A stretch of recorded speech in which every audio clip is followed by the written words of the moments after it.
এজন্য ভাই যারা মুরব্বী হবে, আমি সারা দেশের যত মুরব্বীদেরকে বলতেছি, আপনাদেরকে আমি ওই মুরব্বী পরামর্শ দিয়েছি যে ছেলেগুলো ঘাট ধরে বার করে দেন বাড়ি থেকে। যেই ছেলে আপনার বিয়ের বিরুদ্ধে হবে, আপনার ছেলেকে বলবেন যে আমার যা জমি জায়গা আছে আর তোদের কাউকে দিব না, তোরা আমার লাইফ থেকে চলে যা, আমি নতুন করে সংসার করব। এটা কি ছেলে? যেই ছেলে তার বাবার বিয়ের প্রয়োজন কিন্তু বিবাহ দেয় না, তার সাথে আপনি কেন থাকবেন? নিজে বেঁচে পড়ে বাপের নাম। আমাদের সাইদ আহমদ পালনকর রহমতুল্লাহি আলাইহি বলতেন যে সব জায়গায় গায়রত পছন্দ না।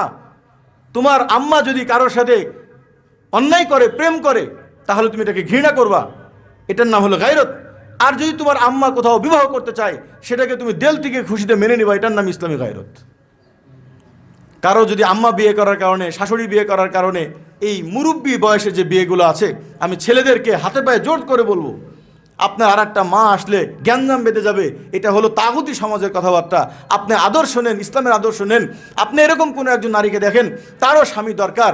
আপনার এক ছেলের দ্বারা একটা মানুষ, আপনার বাবা এবং আরেকজন নারী যার সন্তানরা চাচ্ছে না, এই দুইজন নারীকে আপনারা বিবাহ দিয়ে দেন। উভয় পরিবার, উভয় জাহানের অনেক কামিয়াবি অর্জন করবে। আপনার মা আছে, আপনার বন্ধুর বাবা আছে, আপনার দুই বন্ধু মিলে পরামর্শ করেন যে দোস্ত এক কাজ কর, আমার মাকে তোর বাবার সাথে বিবাহ দিয়ে দিই। আপনার শাশুড়ি বেঁচে আছে, শ্বশুর নাই, আপনার শ্বশুর বেঁচে আছে, শাশুড়ি নাই, দুইজন মিলে দুই বিআই বেআইনকে বিবাহ দিয়ে দেন। না, এক বাড়িতে ছেলেও শ্বশুর বাড়ি, বাপেরও শ্বশুর বাড়ি, ইটা চলবে না। ইটা চলবে না বলে শাশুড়ি সারা জীবন কষ্টই পাচ্ছে। ভেঙে ফেলেন তাগুতি এই সমাজ ব্যবস্থা। বাস ইসলামের আদর্শে আসেন, সবাই শান্তি পেয়ে যাবে।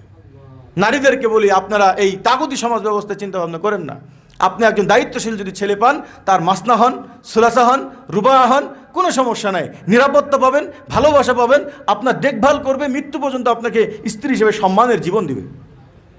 আর যদি আপনি বিবাহ না করেন, খুঁট ধরে থাকেন, দরকার সারা জীবন এভাবে থাকবো, বোন একটা সময় প্রত্যেকটা সমাজের মানুষ আপনার দিকে লালাতের মতো তাকাবে।